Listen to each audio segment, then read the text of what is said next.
ও আপনি তুমি কোথায়? কাগজে স্কুপ নিউজটা দেখে এসেছো বুঝি?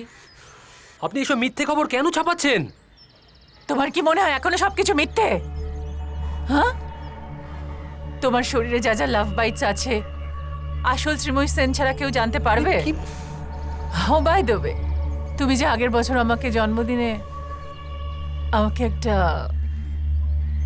হার্ট শেপের পেন্ডেন্ট প্রেজেন্ট করেছো, সেটা আমি কি করে জানবো বলো? সেটা শ্রীময়ী সেন ছাড়া, মানে আসল শ্রীময়ী সেন ছাড়া কেউ কি জানতে পারবে?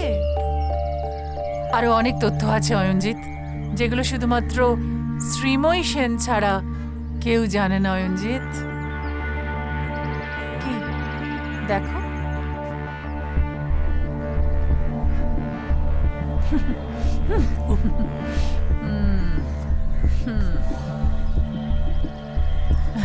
এসব মিথ্যে, এই সব কিছু মিথ্যে। আমি কিচ্ছু বিশ্বাস করি না, আমি বিশ্বাস করি না এসব। তুমি ফেললে কেন?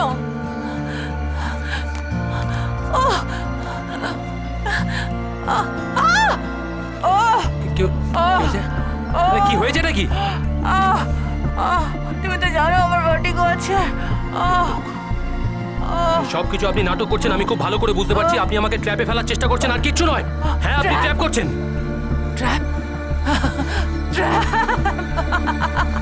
তোমাকে তো আসল ট্র্যাপে ফেলেছে অর্চনা সাহা, দ্যাট পেটি জুনিয়র আর্টিস্ট। একদিন বুঝবে, একদিন তুমি বুঝবে।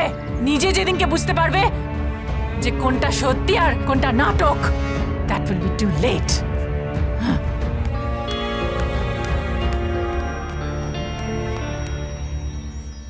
আজ তোমাকে একটা সত্যি কথা বলবো। আমি জানি তুই কি বলবি। তুই অর্চনা। তুমি, আমার তখনই সন্দেহ হয়েছিল যেদিন আমি তোকে স্টুডিওতে দেখলাম। তারপরে সেই সন্দেহটা আস্তে আস্তে বিশ্বাসে পরিণত হলো। তোমার আমার উপর রাগ হলো না? ঘেন্না হলো না? হয়েছিল যখন বুঝলাম তুই অর্চনা হয়েও তো দাদার কাছে এলি না। পরে ভেবে দেখলাম তুই তোর যোগ্যতা দিয়ে নিজেকে বাঁচিয়েছিস।